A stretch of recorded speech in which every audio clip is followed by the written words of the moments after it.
Eu sou um outlier, como se diz, do setor, porque fazendo isso todo dia há 35 anos, você acaba se tornando um outlier, mesmo se o cara não é muito competente, né?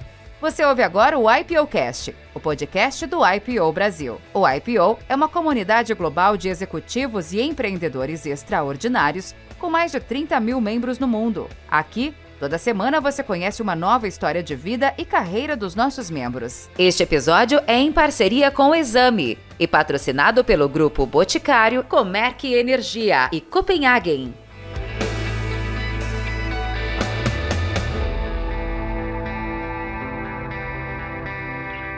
O IPOcast, o podcast do IPO Brasil. Mais uma vez aqui com a minha amiga Rossana Sadir. Bem-vinda, Rossana. Nossa, sempre um prazer. E hoje foi um dia muito especial, com muitos convidados especiais e um extremamente especial aqui conosco, Sérgio Averbach. Maravilha. Bom, vou apresentar oficialmente o Sérgio, né? Sérgio é presidente do Conselho do INSEAD na América Latina e no Brasil, né? Com uma trajetória de mais de 3 décadas de carreira, que se consolidou como um líder na área de educação e na área de consultoria estratégica também, né? A sua experiência inclui a renomada INSEAD, o Korn Ferry, e desempenhou um papel crucial na formação de líderes empresariais na América Latina e além. Bom, aqui a gente vai explorar um pouco da vida, da carreira, das histórias, das expectativas também. Sérgio, muito bem-vindo, muito obrigado por estar aqui hoje. É uma alegria estar com vocês hoje aqui, Rossana e Duane. Muito obrigado pelo convite. Bom, obrigada, Sérgio. Então, para as pessoas te conhecerem um pouco mais, né? Porque eu imagino que você conheça um monte de gente, estando 35 anos na vida de Executive Search. Não quero nem saber quantos contatos tem na sua agenda, né? E eu não quero saber como deve ser chegar num lugar em que todos te conhecem e você não tem certeza se conhece a todo mundo. E para você, executivo que já foi entrevistado pelo Sérgio, nós estamos agora tendo a oportunidade de entrevistá-lo aqui. Então, a gente vai fazer as mesmas perguntas que eles nos fazem quando a gente vai numa entrevista, né, com eles. Só que agora não é de trabalho, é de prazer, é de amizade, é de conhecimento, é da pessoa real que está aqui. Quem sabe se a gente não recruta ele para alguma posição aqui também? Então, pode ser que a gente esteja avaliando ele de alguma maneira. Pode ser nosso próximo âncora, quem sabe. Né? Com prazer. Então, Sérgio, conta um pouco das suas origens. Conta da onde você veio e o que te formou como o Sérgio Averbach que você é hoje. Bacana, pergunta bacana.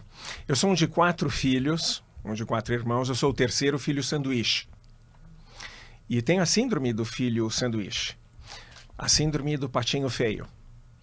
E por que isso? Porque meus irmãos foram sempre brilhantes academicamente. Nós estudamos no Colégio Rio Branco. E os meus 3 irmãos, são 2 irmãos e uma irmã, recebiam o prêmio Rotary todos os anos. Nossa. Então existia uma pressão tácita na nossa família, uma pressão natural, e que me puxava. E eu que decidi muito cedo não competir com os meus irmãos, porque eu achava que eu não conseguiria estar à altura deles. Então eu tinha essa síndrome do patinho feio, e foi isso que, de certa forma, ajudou muito a minha carreira, porque eu sentia a necessidade de me provar sempre. E depois do Colégio Rio Branco eu fiz GV, tive 1 ano de experiência num banco, decidi fazer o MBA no INSEAD. Depois de 1 ano de experiência? Depois de 1 ano de experiência então, só. Você tinha 23 anos? Exatamente, 23 anos. Eu fui muito novo para o MBA e me apaixonei por uma colombiana em Paris, que é uma cidade ótima para a gente se apaixonar. E por causa dela eu fui trabalhar na Philip Morris em Nova York, porque ela ia mudar para Nova York, mas ela acabou não indo, então só eu fui para lá. De Nova York fui para América Central com a Philip Morris. A Egon Zehnder, firma de recrutamento, me localizou lá. Me contratou, eu decidi aceitar o desafio. Trabalhei 15 anos na Egon Zehnder e depois fui para a Korn Ferry, onde eu trabalhei 20 anos como presidente da América Latina e nos últimos 5 anos como vice chairman. Perfeito. E Philip Morris era na área de gente? Não era. Boa pergunta, Duane. Na Philip Morris eu trabalhei com planejamento estratégico, responsável pela América Latina mais Península Ibérica, que na época era Portugal, Espanha, Ilhas Canárias e Andorra. E planejamento estratégico na Philip Morris se reportava à área de finanças. Não era uma área à parte independente, se reportava a finanças. Bom, então você começou na vida de Executive Search com a Egon Zehnder há vários anos atrás. Isso, né? há 35 anos. E o que mudou nesse período em Executive Search? Né? Como é que mudaram as competências, as carreiras, né? Os soft skills que vocês buscam em Executive Search? Mudou muito, mudou muito. No início, inclusive, as firmas buscavam eminentemente experiência profissional. E com o tempo, nesses 35 anos, os clientes se tornaram muito mais educados, as empresas se tornaram muito mais educadas, e o foco passou a ser recrutar em função do perfil de competências e das características pessoais e competências emocionais, muito mais do que a experiência profissional específica numa determinada indústria ou numa determinada posição. Mas eu quero voltar, aproveitar a veia de gente, entender um pouco você por dentro e falar das suas origens ainda. Queria falar dessa relação com os irmãos, seu pai, sua mãe, que você pudesse montar um pouco essa família, né, que você participou e por que você foi trilhando esse caminho na vida. Com prazer. Como eu disse anteriormente, eu sou um de 4 irmãos. O terceiro, filho sanduíche. Então, eu não sentia que eu tinha um diferencial. E era tudo muito tácito, muito empírico, porque ninguém falava a respeito, né? Meu irmão mais velho, um aluno brilhante, prêmio Rotary todos os anos no Colégio Rio Branco, entrou na Escola Politécnica da USP e se formou em primeiro lugar da Poli. Minha irmã também, prêmio Rotary no Rio Branco todos os anos, fez GV assim como eu, só que se formou um ano antes de mim e se formou em primeiro lugar na GV. E o filho caçula, o Ciro, ele também fez Rio Branco, fez Politécnica e depois ele fez o MBA dele em Harvard. E eu já comentei em apresentações públicas que eu fiz que, historicamente e estatisticamente, qual é uma escola onde um aluno tirou nota 10 em todas as matérias, em todos os períodos, não tirou um 9 ou um 9,5. Estatisticamente, isso seria quase impossível. O meu irmão caçula, no Colégio Rio Branco, teve um ano que tirou nota 10 em todas as matérias, em todos os períodos. Então, essa era a pressão tácita que eu senti em casa, mas nunca fui cobrado assim pelos meus pais. Meu pai era um cirurgião dentista, faleceu nesse ano em março, infelizmente, mas com 96 anos. Minha mãe, uma mulher muito educada, que estudou na escola americana, no Graded e também nos Estados Unidos. E eles combinavam muito bem. De um lado, meu pai puxava o lado esportivo e minha mãe puxava o lado cultural. Inclusive, comecei a aprender piano clássico com 6 anos de idade, assim como os meus irmãos. Então, é essa pressão tácita que tinha na família que me puxava. E você sentia isso como pressão, porque, de certa forma, era um ambiente natural para toda a família, né? Então, essa pressão era um comportamento que você percebia ou você acha hoje, mais maduro, que era uma questão sua de perceber o ambiente? Não, eu sentia internamente uma pressão muito grande. Eu não sentia uma pressão dos pais. Embora de vez em quando eu ouvisse uma reclamação. É muito difícil para uma criança. Lembra que eu falei, eu comecei a aprender piano com 6 anos de idade. Uma criança de 9, 10 anos de idade, ficar 2 horas no piano estudando escalas é muito difícil e muito chato. E eu não tinha essa paciência, eu não tinha a concentração que os meus irmãos conseguiam. Então eu me recordo que meu pai dava uma cobrança. Não fica maltratando a sua mãe, ele dizia, porque eu não queria. Então eu tentava escapar, mas não conseguia escapar, tinha que entregar. Bom, mas esse patinho feio se transformou num belo cisne, né? Obrigado. Ainda mais porque, né, ele fazendo menos de si mesmo, mas fez GV e depois INSEAD, ou seja, não deixou a desmerecer o esforço dos seus pais e seus próprios méritos. Obrigado. Mas, Sérgio, essa questão da sensação de pressão, mesmo tendo uma carreira com muitos feitos, participado de várias empresas em posições importantes, essa sensação de pressão te acompanhou na vida? Sempre. Só que era uma sensação diferente. Hoje eu consigo falar com naturalidade, acho que é por causa da maturidade, né? No passado eu teria mais dificuldade de falar sobre esses temas, né? Porque tem uma certa intimidade, né? Um pouco síndrome do impostor, assim, de vez em quando? Eu não tive, já me perguntaram isso. A síndrome do impostor eu não tinha. A síndrome do patinho feio, sim, me acompanhou um certo tempo. Mas até eu fazer o MBA no INSEAD. Quando eu entrei no MBA do INSEAD, estava lá na França, eu não tive a síndrome do impostor. Eu não sei como se chamaria essa síndrome, mas eu pensava, como é que eles me aceitaram aqui? Esse pessoal é muito melhor do que eu. Então eu rachava de estudar, mas que nem um louco. Raramente ia nas festas, que INSEAD é uma escola que tem muita festa, né? O seu marido sabe disso. Meu ex-marido. Tem a festa no Castelo, que é muito famosa. Isso. Tem várias festas. Tem muita festa. Eu não ia nas festas. Até que um dos meus melhores amigos um dia falou, Sérgio, chega de estudar. Você vem nas festas com a gente. Ele combinou com um cara para vir me buscar, para eu não poder escapar. Ele combinou até um blind date, uma garota para me acompanhar na festa, para eu não poder escapar. Então, essa síndrome me acompanhou durante um certo tempo. Mas, terminando o INSEAD, aí eu pensei, não sou, acho que o patinho feio. Conquistei a posição na Philip Morris e tudo isso ajudou. Mas o que acontecia era um sentimento de dívida. Isso me acompanhou durante muito tempo.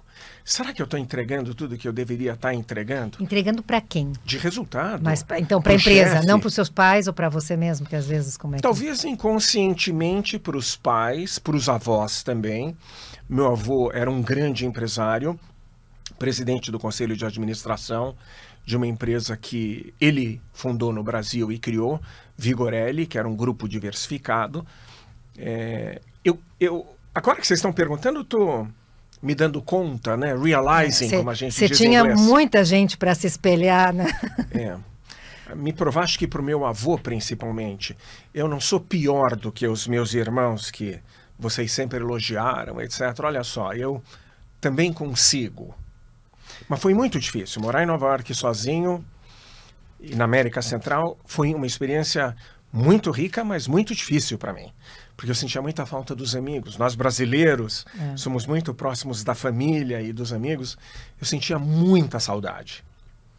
Eu acho que um pouco da sensação de pressão, enquanto você falava, me veio à cabeça aquela cena do jantar de Natal, o avô sentado na cabeceira, os irmãos, cada um resolvendo sua vida de uma determinada maneira, e você pensando, bom, eu tenho que falar um pouco das minhas conquistas, um pouco da minha vida, enfim, tinha esse sentimento?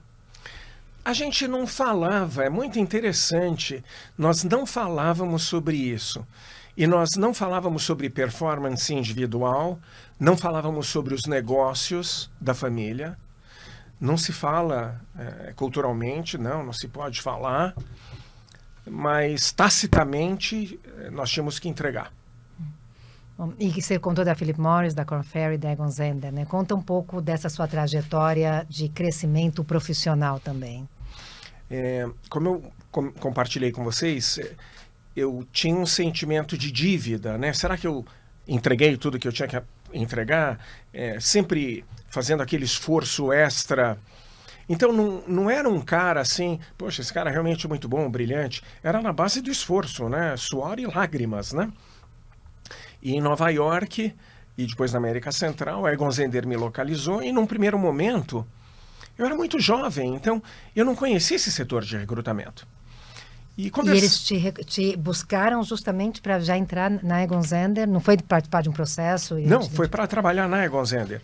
E o curioso, Rossane e Duane, é que eu telefonei para minha irmã, que trabalhava na Johnson & Johnson na época, e eu comentei com ela. E ela disse, sim, Egon Zehnder, os headhunters. Eu falei, como assim headhunters? Ela falou, são headhunters, é uma empresa de headhunting. Eu falei, mas eu não quero ser headhunter, eu quero ser o presidente da Philip Morris. Não, mas eles são headhunters. Daí eu pensei, nossa, eu pensei com os meus botões, deixa eu conversar com eles. Na pior das hipóteses, eles vão me conhecer justamente para eventuais oportunidades no futuro. Exatamente. Mas eu acabei me apaixonando pelas pessoas e pela profissão. E decidi arriscar, porque é um risco grande você fazer uma mudança de carreira tão drástica, né? Ainda mais tão jovem, né? E tão jovem. Você sabe que eu estou dando risada internamente porque eu fui para o MBA também com 23 anos.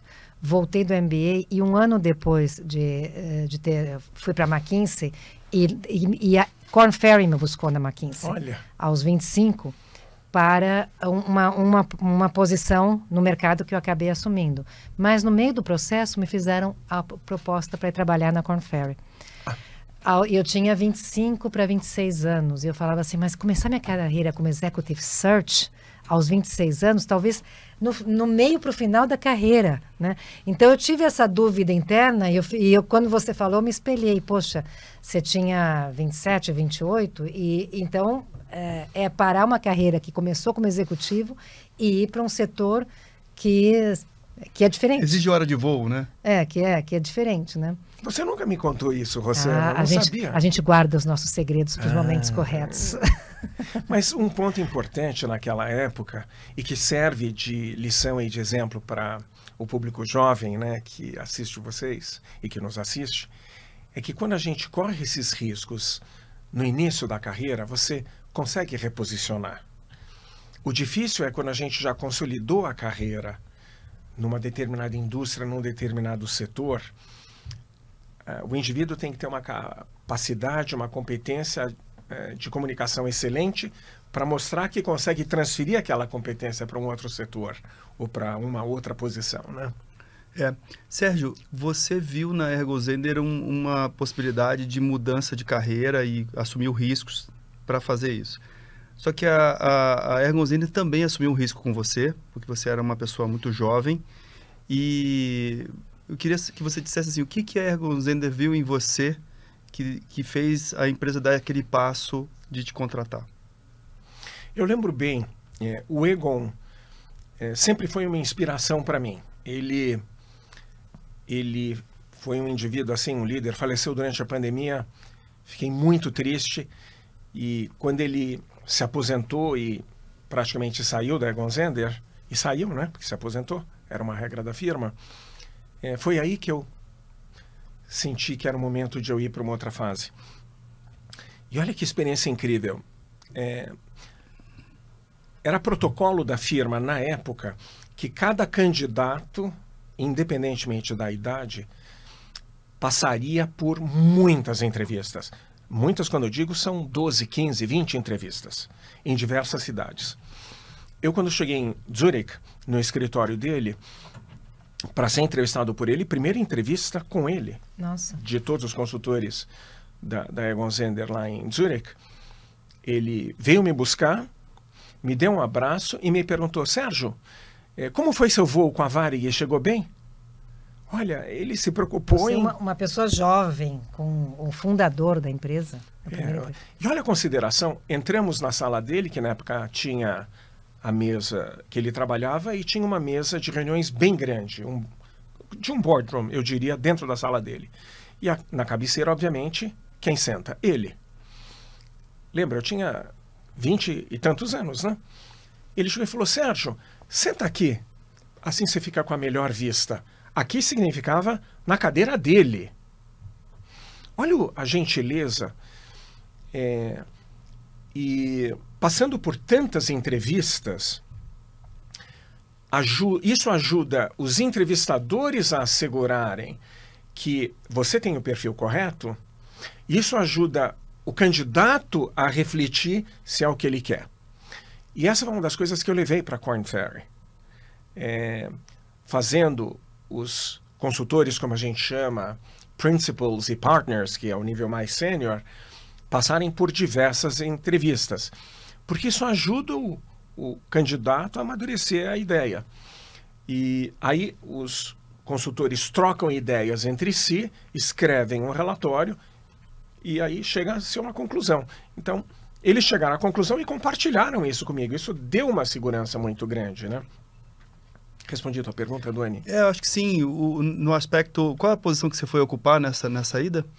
Essa posição inicial se chamava sempre Associate Consultant. Não importa o nível de senioridade na Ergozender, quando recrutavam um consultor novo de fora, vinha com a posição de Associate Consultant. E você entrou em São Paulo? Entrei em São Paulo. Então, o que o Doni estava perguntando é assim, e o que eles viram em você, assim, quais foram as suas características que fizeram com que eles fossem te buscar na América Central, né? Sim, sim. Recomendaram o meu nome, não é que me acharam out of the blue, assim, na América Central. Num processo de busca, você conversa com diversas pessoas e o meu nome apareceu diversas vezes, então me telefonaram. O que eu entendi naquela época, fazem muitos anos, né? Isso daí faz 35 anos.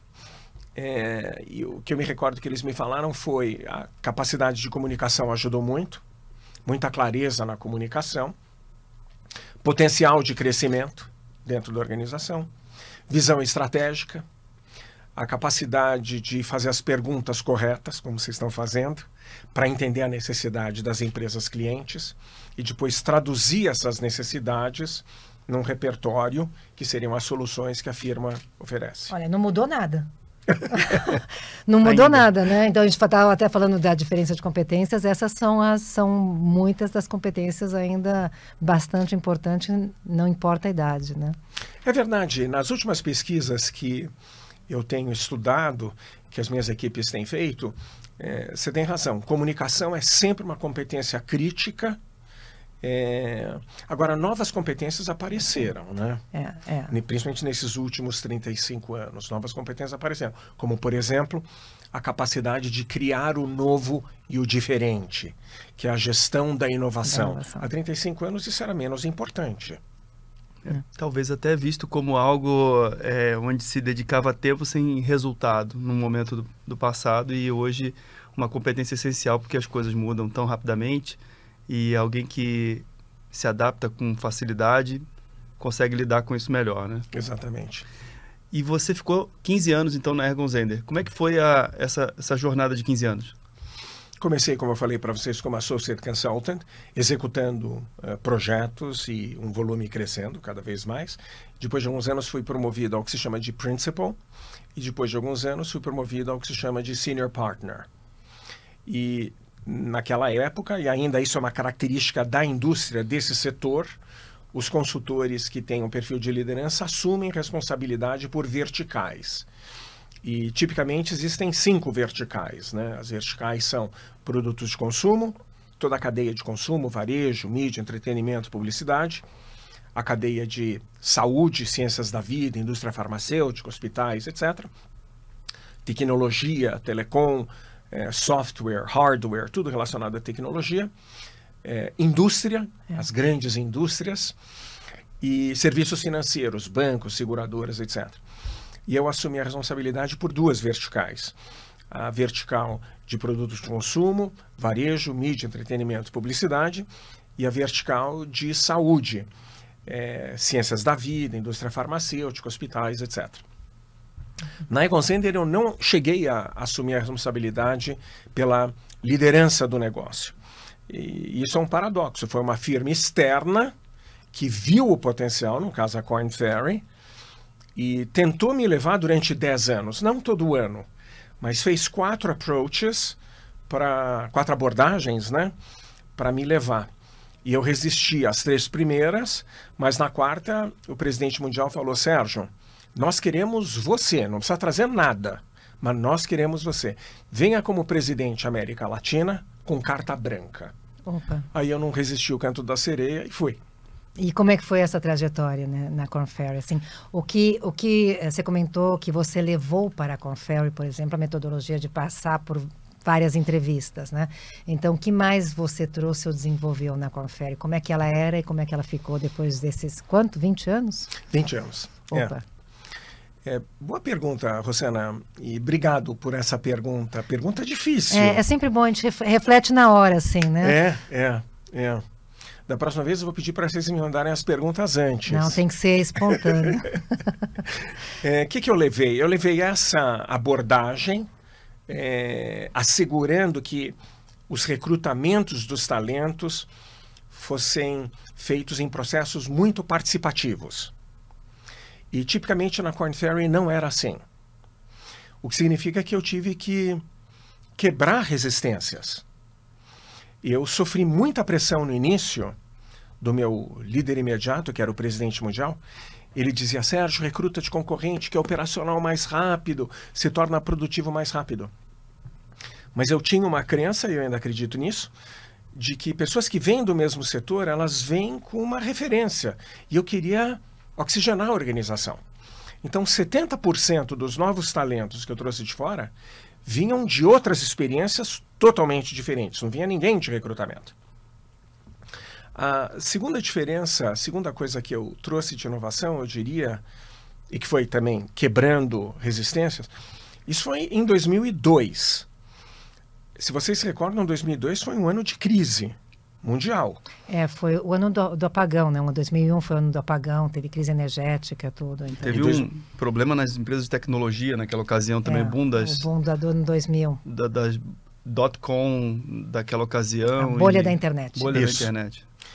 E eu tinha sido treinado nos Estados Unidos por um especialista em venda consultiva. Mas eu não fui treinado sozinho. A firma anterior inteira tinha sido treinada. E como o mundo estava em crise, o Brasil também estava em crise, naquela época, a firma que eu estava entrando não tinha recursos, não tinha dinheiro, eu não tinha orçamento para contratar uma firma de recrutamento, uma firma de treinamento para treinar a equipe em venda consultiva. O que eu fiz? Eu rachei de estudar o tema que eu tinha sido treinado. Comprei um livro para cada um dos consultores da região inteira e eu liderei, eu facilitei. É o que a gente faz no IPO, na verdade, né? Mas eu não tinha experiência de IPO naquela época, no início, quando eu entrei na Korn Ferry. Eu entrei no IPO um pouquinho depois. Eu próprio fui o champion, o day chair, como a gente chama, desse programa de capacitação da equipe. E como eu rachei de estudar e fui treinando, uma coisa que você repete, você se torna muito forte. Então, eu próprio treinei a equipe do Brasil, São Paulo, Rio de Janeiro, que cobriu o Brasil inteiro, Argentina, Caracas, na Venezuela, Santiago do Chile, Lima, no Peru. Bogotá. Da Colômbia nós tínhamos Bogotá e Medellín, 2 escritórios, e Equador. E eu fui melhorando cada vez mais, o treinamento foi melhorando. Saía com as equipes para testar essa metodologia de venda consultiva, e os colegas que vinham de fora, como eu disse para vocês, 70% dos consultores que vinham de fora, eles abraçavam esse know-how com mais facilidade do que aqueles que sempre trabalharam de uma determinada maneira, que eram mais resistentes. E a receita desses colegas explodiu. Então a região cresceu 5 vezes, multiplicou por 5.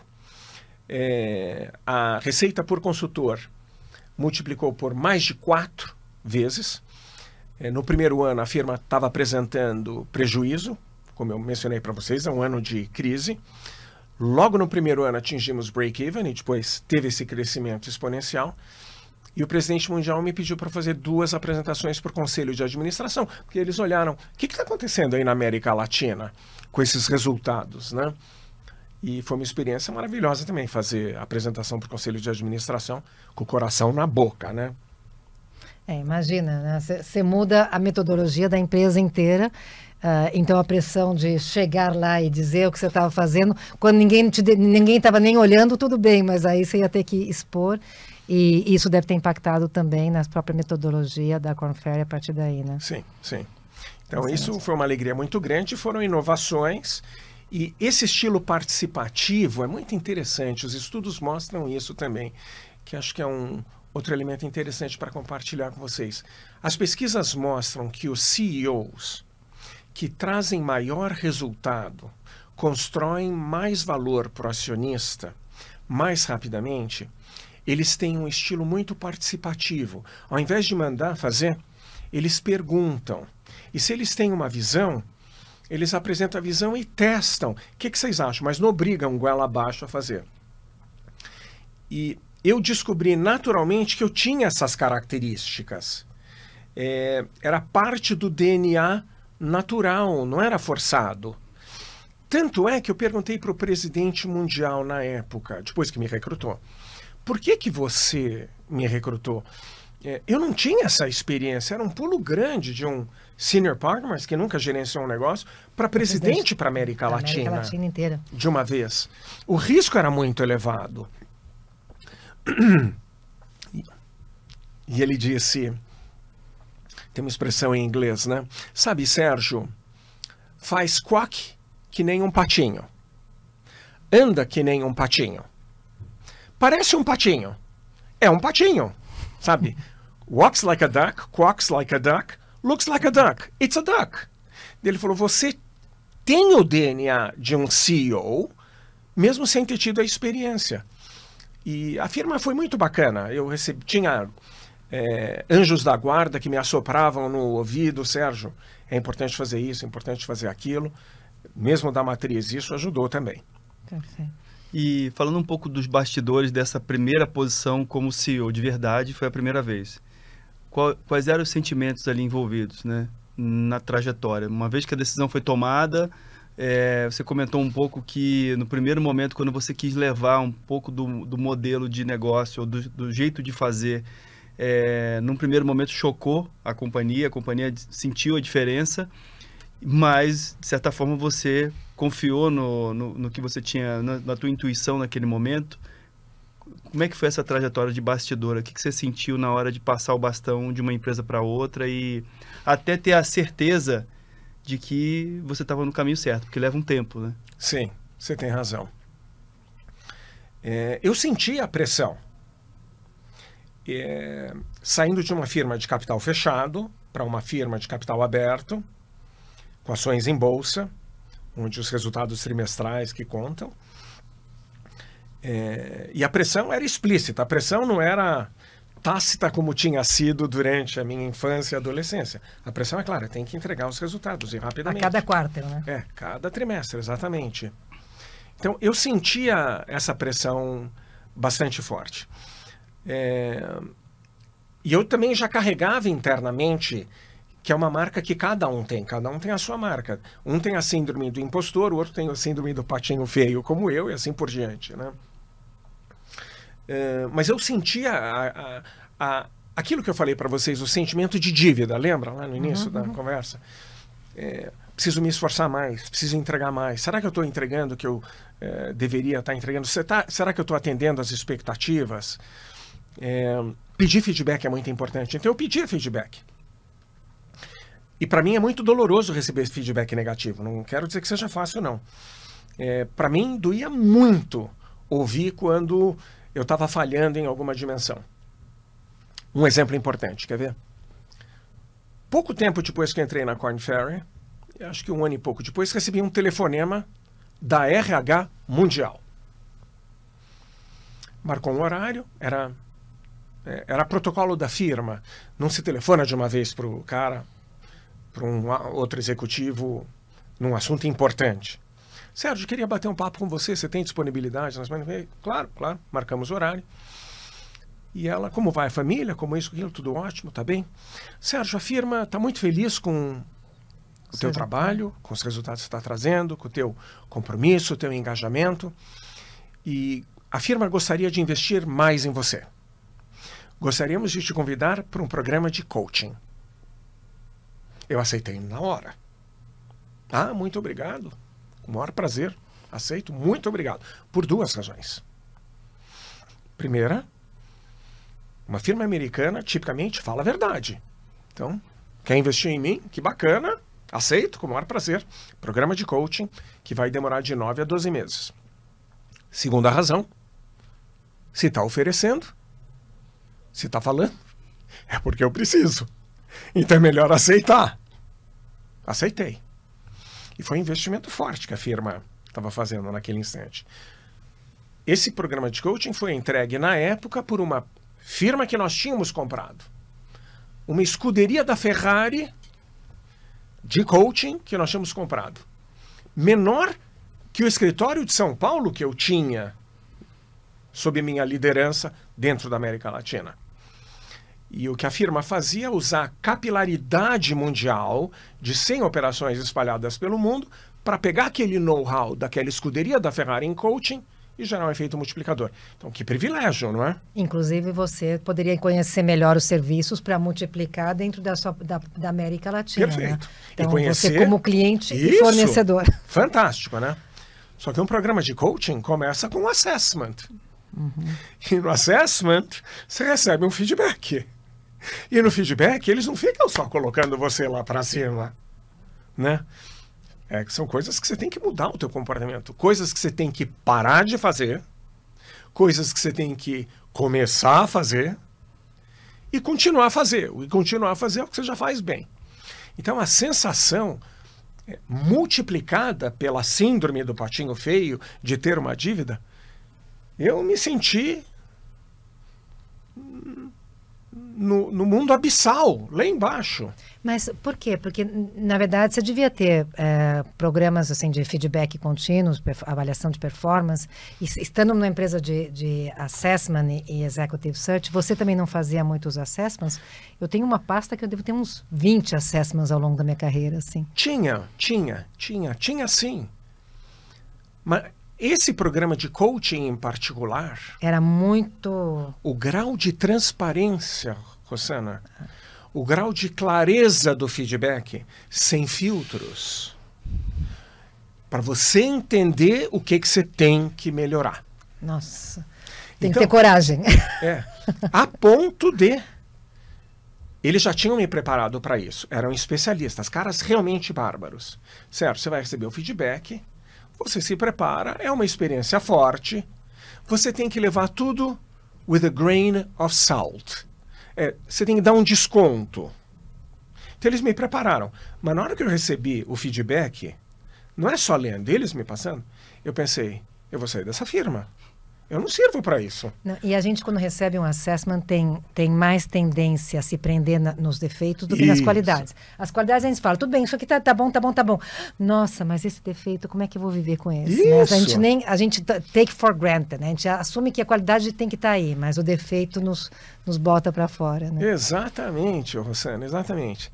Mas uma característica que eu aprendi com os meus pais é não jogar toalha. Eu não jogo a toalha. Então, embora eu tenha pensado, eu não sei se eu vou conseguir continuar, eu não sei se é para mim isso, mas na verdade era um pensamento sozinho, né? Eu não vou jogar toalha, eu vou provar isso e aquilo, né? E lembra que foi depois desse tempo que os resultados ainda cresceram e multiplicamos a região por 5 e durante uma determinada época se tornou a região mais rentável da firma no mundo, de 100 operações. Sendo que uma das operações que nós tínhamos era pequena, mas importante, do Equador, tinha a maior rentabilidade da firma no mundo. Isso é espetacular. Não era nem eu tinha um craque lá no Equador. Eu conheci nele, era André, né? Exato. O André, eu morei no Equador, morei na Colômbia, então eu conheci também a... Andrés, esqueci o sobrenome, mas eu conheci, eu contratei ele e ele fez assessment comigo, inclusive. Ele era um craque em assessment. Ele foi para o Peru depois, né? Perdão? Ele não foi para o Peru depois, eu acho? Foi para o Peru e depois ele foi para a Colômbia. Tá por dentro, Rosana? Ele é colombiano, né? Não conheço bem. Eu vou te contratar, Rosana. Quando você quiser, Sérgio. Sérgio, esse crescimento, ele falando um pouco do mercado, né? Do mercado em que a Korn Ferry estava inserida, ele se deu pela abordagem nova, tinha oportunidades no mercado com os competidores não fazendo da mesma maneira, ou o mercado cresceu nesse período em que você assumiu a companhia? Qual era a combinação que não dependia diretamente de você e que você encontrou no mercado, na região que você liderava? Mercado muito competitivo. E a firma tinha a reputação de ser muito agressiva comercialmente. Lembra que eu vim de fora, eu tinha uma visão externa. Mas eu também percebia que a marca era muito forte, muito forte, e que não estavam alavancando a força da marca como poderiam estar alavancando. Isso eu percebia ao entrar. Por exemplo, o telefone tocava, mas não necessariamente eram os clientes corretos. Então, o portfólio de clientes que eu observava era muito pulverizado. E em consultoria e serviços, quando você tem que estar gerando novos clientes, você tem que estar aprendendo sobre o novo cliente. E um novo cliente é mais caro do que um cliente existente. Uhum. E se você tem muitos clientes pequenininhos, você tem sempre que estar gerando novos clientes. Então a estratégia foi justamente mudar de volume, de um trabalho de volume atendendo o telefone, para uma estratégia mais estratégica, né?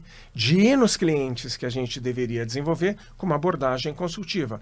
Por isso que era importante aquela transição que eu descrevi para vocês.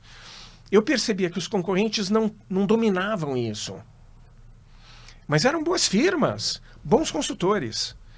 Mas não dominavam essas melhores práticas. Porque eu não via... E lembra que eu estava entrevistando, 30% vinham de concorrentes, 70% vinham de fora.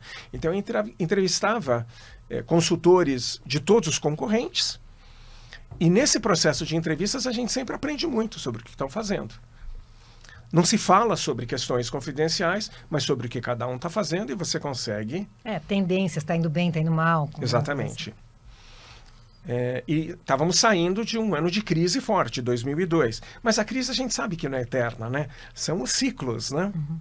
Então chega um determinado momento, aí a economia dá um sopro e nos ajuda e vamos aproveitar esse sopro, esse tailwind, como se chama, né?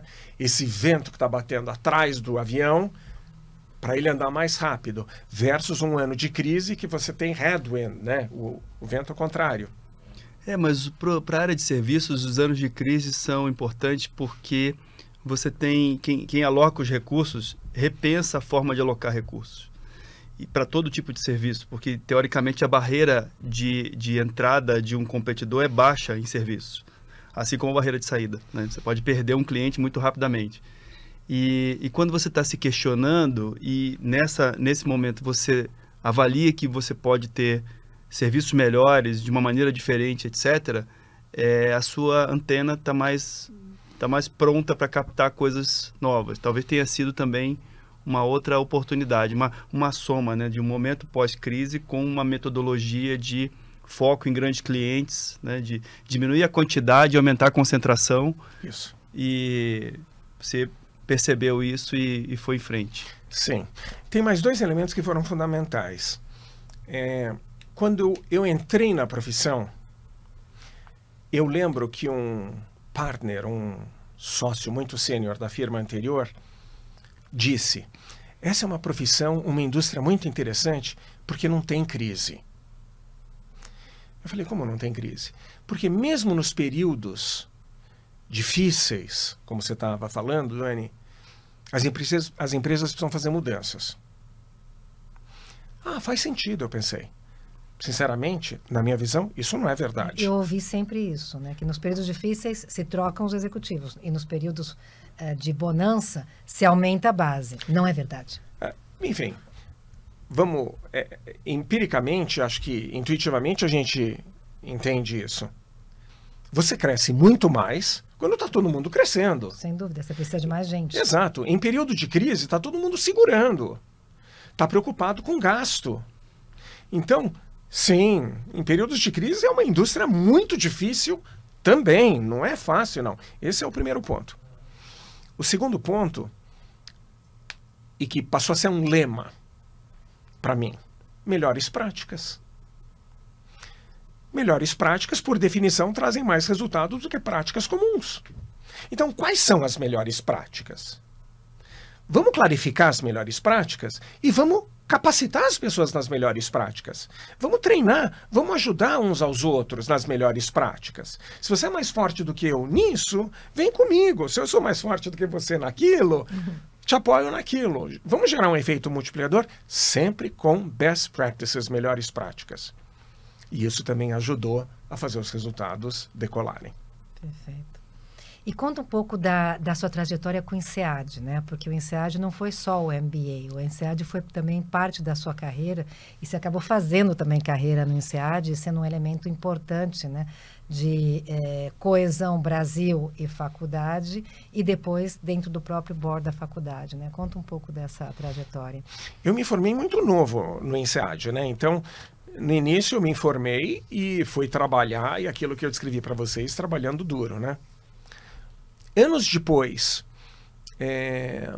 quando eu já tinha passado pela Philip Morris, eu tinha passado pela Egon Zehnder, 15 anos de Egon Zehnder, e já estava na Korn Ferry.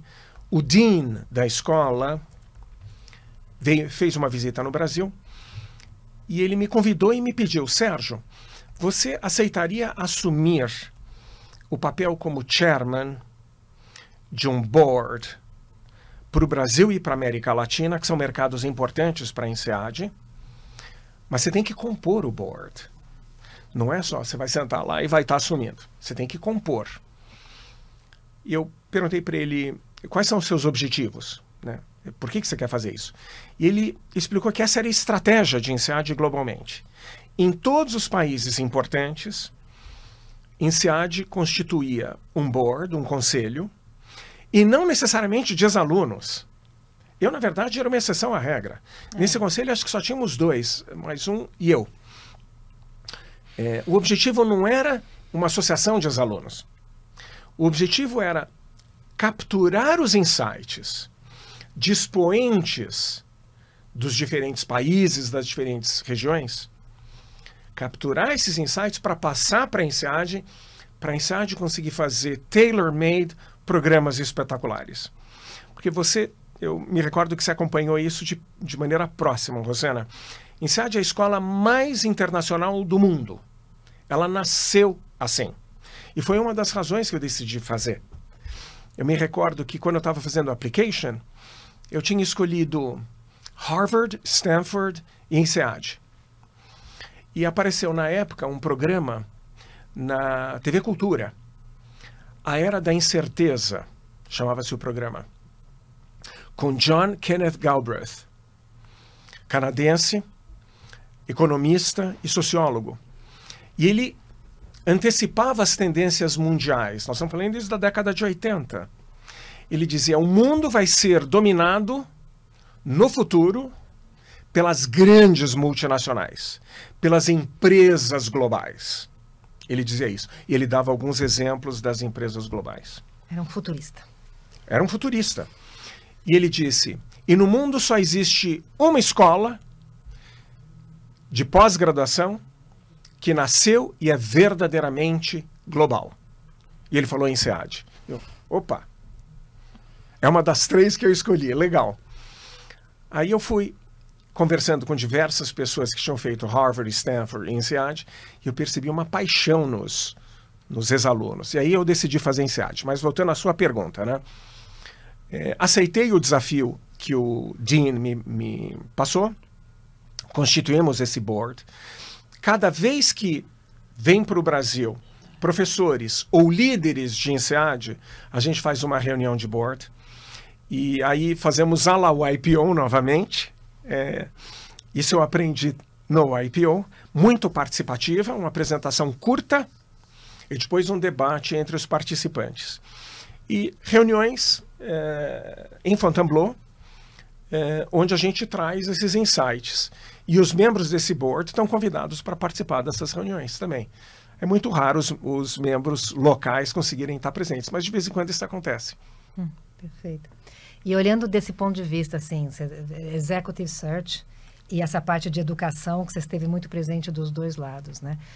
Quais são as tendências de mudança futuro? A gente tem falado muito de inteligência artificial.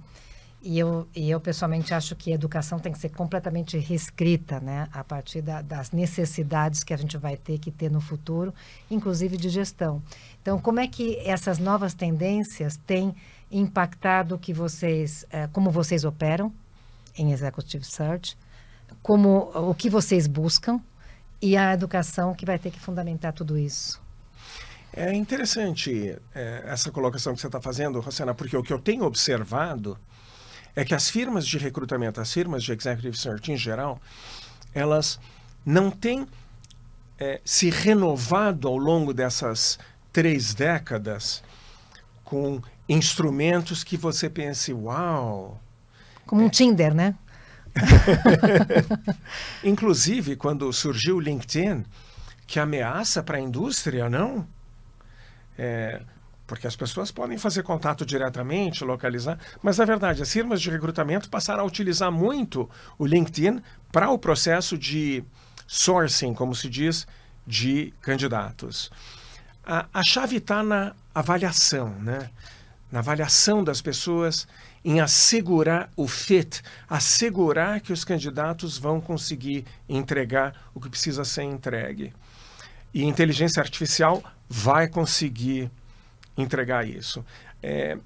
De vez em quando eu sou abordado por startups que vêm com soluções interessantes. Por exemplo, uma startup europeia que prometia que numa entrevista de X minutos digital por vídeo, eles conseguiam capturar os traços, o comportamento da pessoa e vir com um assessment muito bem feito de como o cara vai conseguir desempenhar numa nova posição.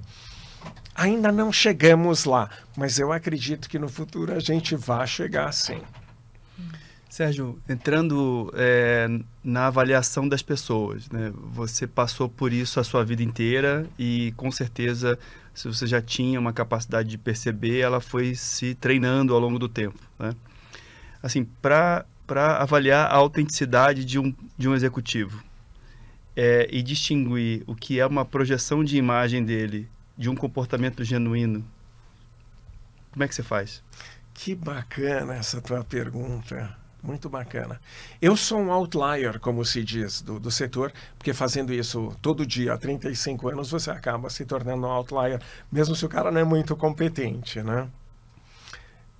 Eu pensei que você fosse perguntar sobre a questão da intuição, né? O Blink, como tem um livro muito interessante. Maravilhoso, Malcolm Gladwell. Exatamente. Você tem que confiar também na tua intuição. Mas o pulo do gato está nas killer questions que o entrevistador faz. Assim como vocês estão me fazendo. Não estão me dando moleza hoje, como eu não dou moleza quando eu faço entrevista. Você queria o quê também? Não, na verdade, as perguntas são para você brilhar. Aqui a gente não está avaliando. A gente quer levantar a bola para você cortar. Obrigado. Eu joguei vôlei na adolescência. Então, o segredo está nas killer questions e na observação 100% do tempo.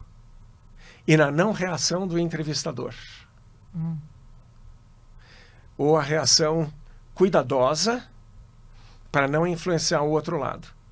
Porque o executivo, o profissional, que tem uma capacidade de comunicação forte, espetacular, tem a capacidade de sedução, tem a capacidade de observar e interpretar o comportamento do entrevistador, ele pode enganar.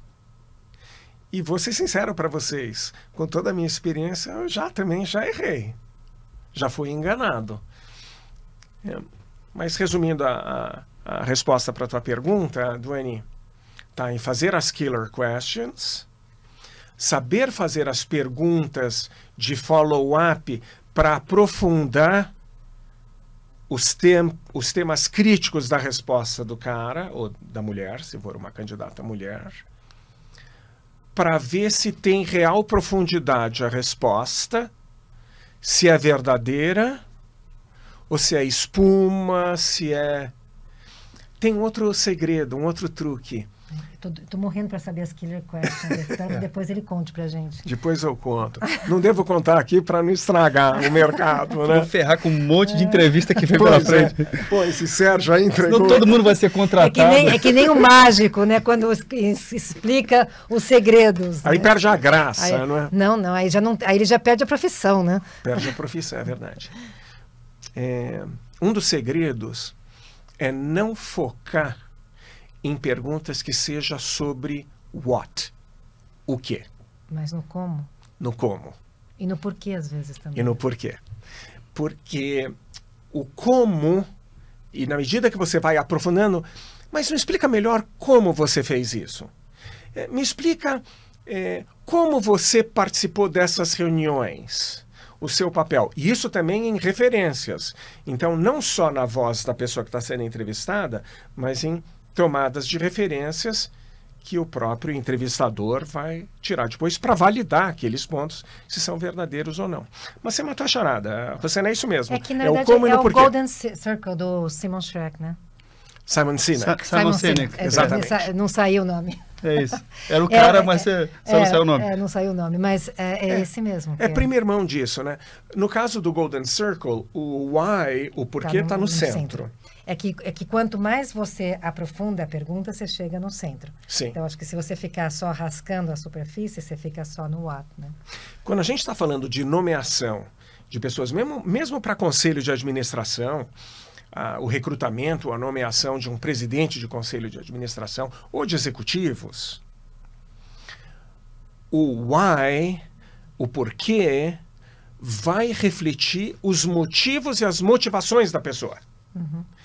E o how, o como, você vai conseguir extrair as competências que a pessoa utilizou.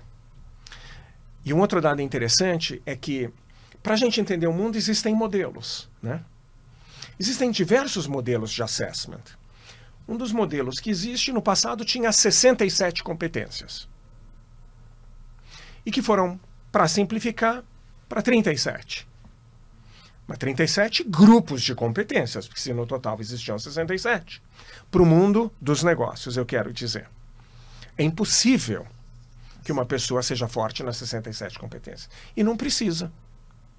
Porque para você ter êxito numa determinada empresa, com determinadas características culturais, com determinados desafios, que pode ser crescer participação de mercado, ou redução de custos, se tornar mais produtiva, ou ter um crescimento explosivo, se está num mercado exponencial, por exemplo, os objetivos são diferentes. Então as competências também mudam de contexto para contexto. Então o segredo está em você conseguir fazer o diagnóstico preciso, quais são as competências que são críticas naquele contexto, e fazer as perguntas do como, do how, e das motivações, do why, alinhadas com esse perfil. Excelente. Falando de gente ainda, percepção. Para que uma pessoa, para você, na sua avaliação, para ela tá pronta para dar o passo de carreira que está sendo avaliado naquele momento, as experiências que ela teve naquela cadeira ou algo similar, qual é o peso disso em relação ao potencial que ela tem de assumir a posição nova? Ou seja, coisas que ela não viveu, porém ela tem potencial, e coisas que ela viveu e ela vai, de certa forma, replicar aquele conhecimento, aquela experiência na posição nova. Como é que você avalia esse equilíbrio e o que você considera mais importante? Isso varia de empresa para empresa, né? Tem empresas que estão mais dispostas a correr determinados riscos, como foi a minha última firma, que me colocou numa posição 2 níveis acima do que eu tinha como presidente da América Latina, sem ter nenhuma experiência nesse sentido, comandando gerentes gerais em cada um dos países, né? Então varia de empresa para empresa, como eu disse, a capacidade da empresa de aceitar risco, né? Potencial é diferente de performance. E existem estatísticas interessantes que comparam os dois. Infelizmente eu não tenho essas estatísticas na mão para passar para vocês, mas numa oportunidade futura, com o maior prazer, eu compartilho. E falando um pouco de carreiras, né? Me chamou muito a atenção na pandemia ouvir das pessoas que cada vez menos a gente vai ter uma carreira, né? E hoje já se diz que que a gente pode chegar aos 100 anos e a gente vai ter 10 carreiras. E provavelmente muitas delas simultaneamente, né? Então você pode escolher ser conselheiro, consultor, professor, mentor, executivo e outras. Então como é que você tem visto essa evolução de uma carreira linear para uma carreira direcional e nas diferentes etapas, de repente, da vida de cada um, né? O mundo que a gente vive hoje, claramente, diferentemente do mundo que eu vivi, que nós vivemos quando eu comecei na profissão, hoje em dia, as oportunidades são exatamente como você define, Rosana. Hoje em dia, o mundo permite que as pessoas tenham muito mais movimentação para diferentes setores. Lembrando outro ponto que eu compartilhei com vocês, que as empresas observam hoje muito mais o perfil de competências do que a experiência específica. Mas ainda depende da pessoa, do indivíduo, ter a capacidade de comunicar a habilidade dele ou dela, transportar essas competências que tem para um outro setor totalmente diferente. E que quem tem essa capacidade tem um mundo aberto com infinitas avenidas. Sérgio, eu observo no mercado um comportamento, dois comportamentos que são contraditórios entre si, né? O primeiro de que as gerações de 30 anos, a partir dos 30 anos de idade, são os nativos digitais.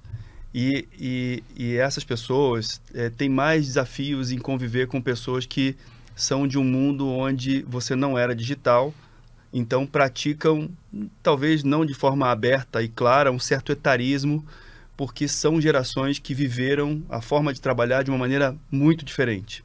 Então, as empresas de tecnologia ou as startups, etc., na sua maioria, tem uma concentração muito grande de pessoas muito jovens e, de certa forma, as pessoas que têm mais experiência estão mais alocadas nos mercados tradicionais, né? Com exceções, mas as concentrações estão assim.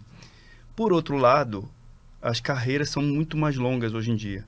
A gente acaba passando por momentos diferentes da vida e aquele pensamento de que você trabalharia uma época da sua vida e numa outra época você iria descansar, era uma alusão de que o trabalho era algo ruim ou pesado de ser feito. O trabalho, a ressignificação do trabalho é de que ele é uma parte muito boa da sua vida, então por que não fazê-lo por toda a sua vida, até quanto você puder.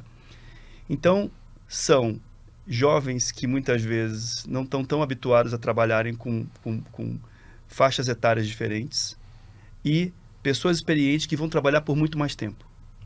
Como é que você observa isso? Faz sentido para você? Total. Total.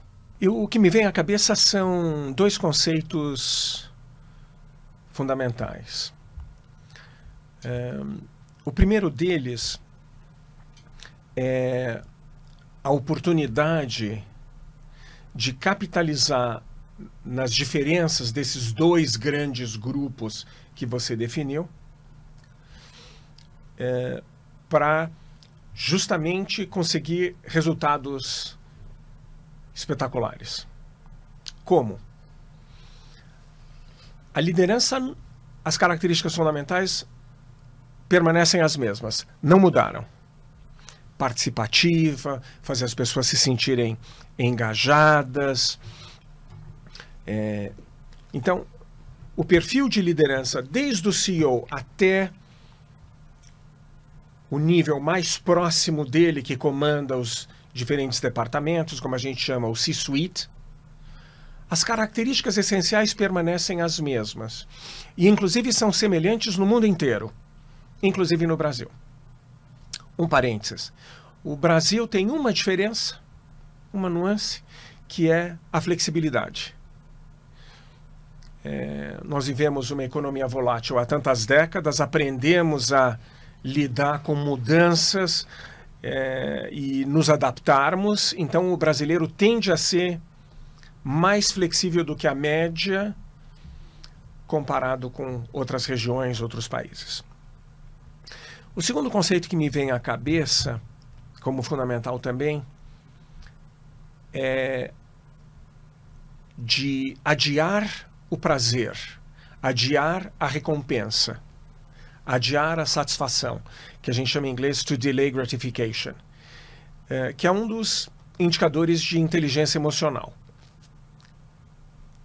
Então, na medida que os CEOs das empresas, não importa se a gente está falando da nova economia ou das empresas tradicionais, não importa se a gente está falando de empresas enormes, gigantes ou empresas menores, startups, a capacidade de liderar essas pessoas de uma maneira participativa, engajadora, social e com a clareza de comunicar para essa nova geração a importância de adiar o prazer, de conquistar ao longo do tempo, como Daniel Goleman nos escreveu já há tantos anos em Inteligência Emocional, eu diria que esses seriam os 2 pulos do gato.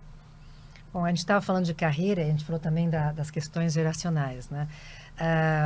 A gente está falando na primeira pessoa, né, do Sérgio como Executive Search, mas na verdade ele está num período de transição, já saiu da Korn Ferry e está se preparando para novos voos, né? Então, aqui, em primeira mão, para todos os nossos ouvintes, Sérgio, quais são seus planos? O que está por vir? Obrigado, Rosana. Na verdade, eu já fiz a transição, né? Eu sou o chairman do Family Office, onde nós temos diversos investimentos, inclusive na nova economia, disso que a gente está falando. Nós temos investimentos em 20 empresas no Family Office. E eu estou para assinar o contrato com um conglomerado brasileiro como Executive Chairman. E nós estamos para assinar entre essa semana e a próxima. Então, eu espero poder compartilhar essa novidade com vocês em breve. E o que é um Executive Chairman? Né? Porque você não falou Chairman, você falou Executive Chairman. E eu me lembro que tem uma pequena diferença aí que é bom esclarecer. Boa. O Executive Chairman, ele suja a mão de graxa muito mais do que só o Chairman of the Board. O Executive Chairman, ele entra mais na operação e para apoiar o CEO da organização e os CEOs das diversas empresas que compõem o conglomerado para atingir os objetivos estratégicos. E nesse caso, é uma empresa que quer gerar um efeito multiplicador exponencial como esse que a gente estava conversando, quer absorver melhores práticas de originação ou vendas, como se diz, capacitando as equipes e gerando esse efeito multiplicador. Souberam da história que eu fiz, que vocês souberam fazer a pergunta para extrair no início dessa nossa conversa. Então, o plano é esse. Sérgio, o que você usa para continuar aprendendo? Quais são as suas fontes de conhecimento? Eu adoro Audible, que são esses livros que você consegue absorver através da escuta.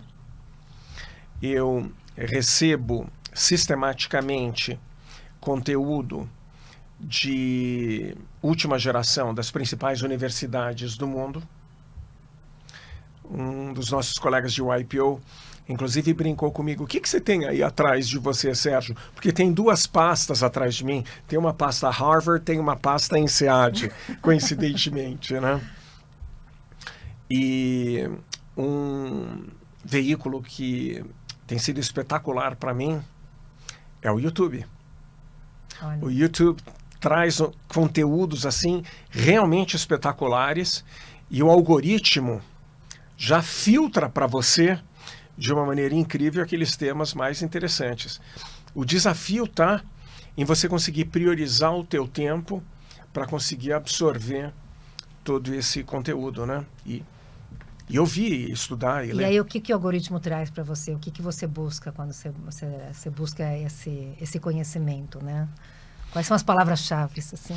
Na verdade, hoje em dia, eu não preciso mais nem colocar as palavras-chave, porque o algoritmo, ele automaticamente sugere, né? Já sugere, né? Mas são diversos conteúdos normalmente ligados a inovação, estratégia, o novo mundo, inteligência artificial, educação, como capacitar as equipes no que tem de mais contemporâneo, no que tem de mais moderno, como acelerar o atingimento de objetivos na execução da estratégia. Então, hoje é automático, eu já não preciso mais fazer a busca. Sérgio, você tem muitos anos de YPO, né? Como é que foi a sua trajetória no YPO? E você falou em vários momentos que você usou as ferramentas, que você aplicou técnicas. Então, o que você absorveu? O que te impactou na sua vida pessoal e profissional, o YPO? Eu entrei no YPO há 20 anos.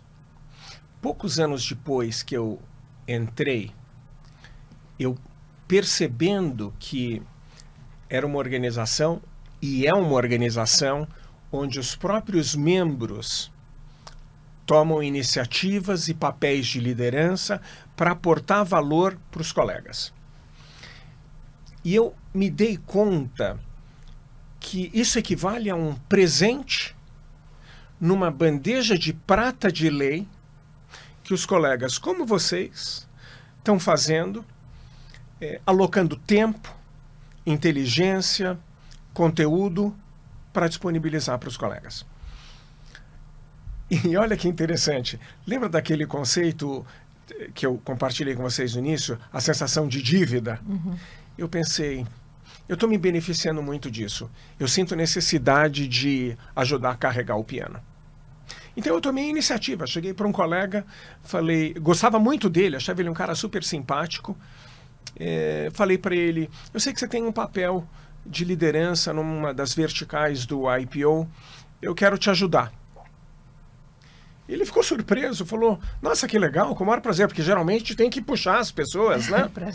E ele era o diretor de fórum na época, era o Forum Officer na época.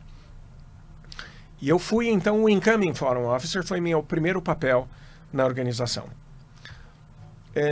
E fui absorvendo e fui assumindo cada vez mais papéis diferentes e tive 20 papéis de liderança. Mas como é possível 20 papéis em 20 anos, né? Porque teve situações que eu tinha mais de um papel ao mesmo tempo.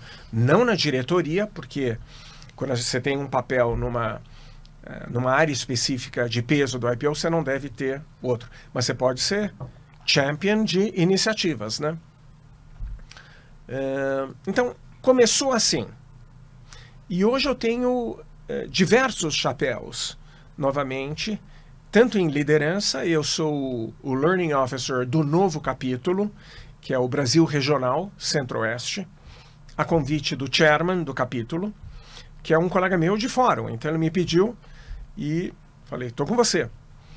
E eu era o Forum Officer novamente pela segunda vez, nessa última gestão que terminou agora em junho, julho desse ano. Tenho o papel também como champion de iniciativas de desenvolvimento, como, por exemplo, o ING Career Series, né? Que são essas entrevistas. Aí eu estou no papel de vocês entrevistando no palco os colegas YPOers e recursos externos também, por 10, 15 minutos. Aí eu passo para os YNGs, para os jovens, fazerem as killer questions para os nossos convidados, né? Esse é o histórico da carreira dentro do IPO. E já fui chair de um dos capítulos também. O que eu levo são esses elementos que a gente aprende na nossa organização, principalmente com relação à experiência. Fazer a experiência especial e, idealmente, extraordinária. Então, por exemplo, tivemos uma reunião um pouco antes da virada do ano e eu era co-chair com uma spouse de uma iniciativa. Nós decidimos fazer esse evento, em vez de fazer numa sala, num escritório ou num restaurante, nós decidimos fazer esse evento num spa. É o spa da cabeça e do cabelo. E, obviamente, é o spa da mente também. Então, as pessoas iam chegando, os convidados iam chegando. É uma casa linda de morrer, com a decoração preta, branca, cinza. Imediatamente já subiam para um terceiro andar, onde faziam uma sessão de massagem que envolve lavagem de cabelo, hidratação, etc. Mas não só na cabeça e no cabelo, nas mãos, nas pernas, nos pés. As mulheres, tanto spouses quanto IPOers, ganhavam uma sessão imediatamente de brushing no cabelo, então saíam lindas de morrer dessa sessão, com o cabelo maravilhoso. Os homens, a gente só secava os cabelos, né? Mas a sessão de tratamento é uma coisa assim espetacular. Daí, quando desciam, na sala principal, aquela degustação deliciosa com uma comida escolhida de maneira muito especial e bebida, e aí a troca de experiências, como é tipicamente que a gente faz na organização. Então, esse aspecto de criar experiências extraordinárias, criar o novo e o diferente, a inovação, eu aprendi aqui, no IPO. Bom, muito lindo. Chegamos ao fim, né, desse programa, e eu não vou falar com uma lenda, porque uma lenda parece que é do passado. Eu vou falar com um ícone de liderança e uma inspiração para todos nós. Sérgio, muito obrigada por participar do programa conosco. O Sérgio é uma pessoa que eu conheço e vejo há mais de 20 anos e sempre com uma profunda admiração e um carinho, mais do que pelo profissional e a história que você criou, pela sua forma de tratar os outros, que eu acho que a melhor forma de ver uma liderança é como você se sente quando está com ela. Então, eu te reconheço muito como líder nesse sentido, Sérgio. Muito obrigada por estar conosco nesse dia. Muito gentil. Obrigado pelas palavras. Me sentindo como patinho feio e ouvindo essas tuas palavras é um presente numa bandeja de prata de lei que você está me dando. Muito obrigado. Te agradecer, Sérgio, por toda a dedicação ao IPO. A gente aprende muito com você. Especialmente esse programa de carreiras para INGs, que é um trabalho que você leva perto do coração para conduzir, né? E um trabalho que tenho certeza vai impactar a vida de muitas pessoas, vai deixar de verdade um legado, e já tem deixado, né? Então, a gente já queria ter trazido você aqui antes, que bom que essa agenda deu certo. E a gente tem aqui um carinho, não sei se você já leu esse livro do Ed Catmull, que foi fundador da Pixar. E ele fala um pouco sobre esse ambiente criativo, né? Tudo que, de certa forma, a Pixar conseguiu realizar num mercado que tinha tudo para continuar sendo da mesma maneira, ou para ter uma evolução gradual e não exponencial como foi a Pixar. E aí ele faz uma alusão ao Monstros S.A., né? e etc., e ao Criatividade S.A. Então a gente queria deixar esse livro com você. E na verdade é um momento ideal, né? Porque você está começando um novo ciclo pessoal e profissional, então nada melhor do que começar com a cabeça virada, né? Com um livro como esses, e vai ser parte do seu desafio nesse novo ciclo, né? Então espero Muitíssimo obrigado. E olha que interessante a sincronicidade, né? Nós acabamos de falar sobre essa prioridade que foi o que eu tenho aprendido no IPO. Criar o novo e o diferente, a gestão da inovação e a criatividade. Estava no nosso algoritmo de palavras, né? Muitíssimo obrigado. Eu vou querer uma dedicatória de vocês. Todo livro que eu ganho, eu faço questão de receber uma dedicatória. Muito obrigado pelas palavras. Obrigada a você, Sérgio. É uma alegria estar com vocês. Não deixe de escutar os outros episódios do IPOcast, disponível em todas as plataformas de streaming.